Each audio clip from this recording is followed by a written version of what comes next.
The line of code on line 12 shows as follows. Int input 2. Please enter your age as an integer, whole number.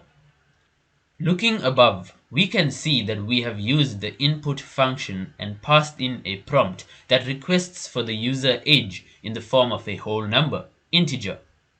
And to ensure data type specification, we have enclosed the input function in an int function, thereby successfully performing the process of casting.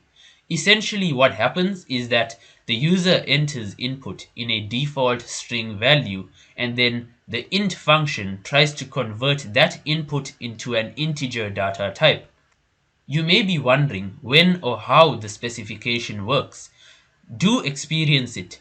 Run your program while passing in any data type of input except integer for the age input prompt.